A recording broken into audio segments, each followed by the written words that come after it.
Hello again, third grade. Hope you're doing well. Today I'm reading chapter 2 and maybe a little bit more because it seems pretty short.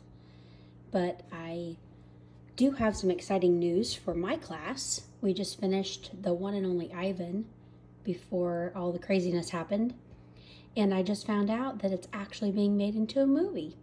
So they must have heard us. We were saying that it should be made into a movie. And lo and behold, it is. So I'll be anxious to see that movie. I'm sure the book will be better. It usually is. But I'm looking forward to watching the movie and comparing the two. So I'm going to start on chapter 2 from James and the Giant Peach by Roald Dahl. Here is James Henry Trotter after he had been living with his aunts for 3 whole years, which is when this story really begins. Notice the bars on the window. It's almost like he's in a prison. For now, there came a morning when something rather peculiar happened to him. And this thing, which I say was only rather peculiar, soon caused a second thing to happen, which was very peculiar. And then the very peculiar thing, in its own turn, caused a really fantastically peculiar thing to occur. It all started on a blazing hot day in the middle of summer. Aunt Sponge and Aunt Spiker and James were all out in the garden. James had been put to work, as usual. This time he was chopping wood for the kitchen stove. Aunt Sponge and Aunt Spiker were sitting comfortably in deck chairs nearby, sipping tall glasses of fizzy lemonade and watching him to see that he didn't stop work for one moment. Aunt Sponge was enormously fat and very short. She had small piggy eyes, a sunken mouth, and one of those white flabby faces that looked exactly as though it had been boiled. She was like a great white soggy overboiled cabbage. Aunt Spiker, on the other hand, was lean and tall and bonny. She wore steel-rimmed spectacles that fixed onto the end of her nose with a clip. She had a screeching voice and long, wet, narrow lips. And whenever she got angry or excited, little flecks of spit would come shooting out of her mouth as she talked. And there they sat, these two ghastly hags, sipping their drinks, and every now and again screaming at James to chop faster and faster. They also talked about themselves, each one saying how beautiful she thought she was.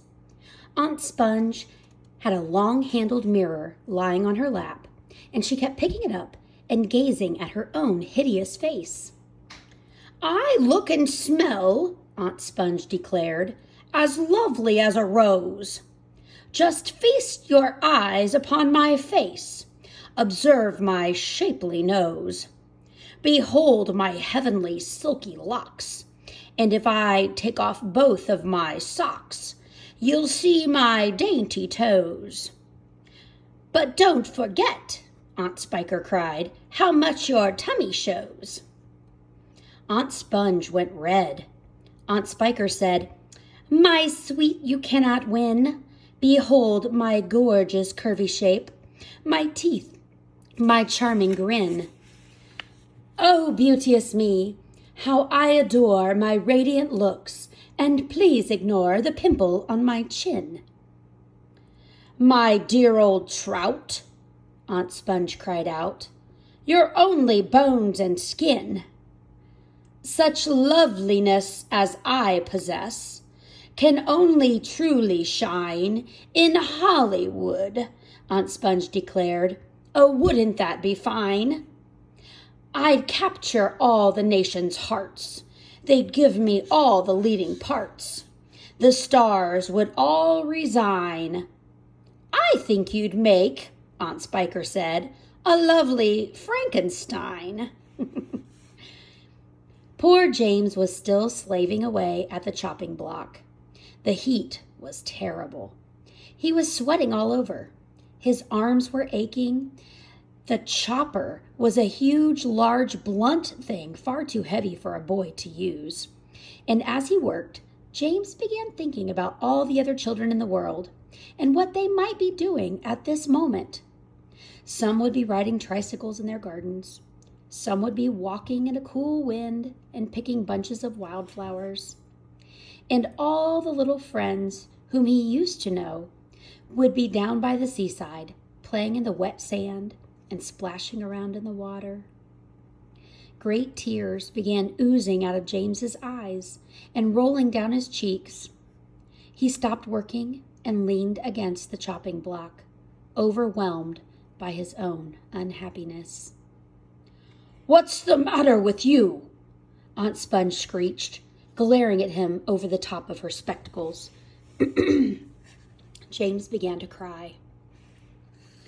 "Stop that immediately! Get on with your work, you nasty little beast!" Aunt Sponge ordered. "Oh, Auntie Sponge," James cried out, "and Auntie Spiker, couldn't we all please, just for once, go down to the seaside on the bus? It isn't very far, and I feel so hot and awful and lonely." "Why, you good-for-nothing brute!" Aunt Spiker shouted. "Beat him!" cried Aunt Sponge.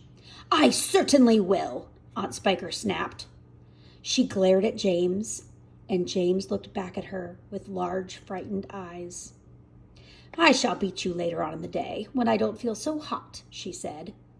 "Now, get out of my sight, you disgusting little worm, and give me some peace." James turned and ran. He ran off as fast as he could to the far end of the garden and hid himself behind that clump of dirty old laurel bushes that we mentioned earlier on. Then he covered his face with his hands and began to cry and cry.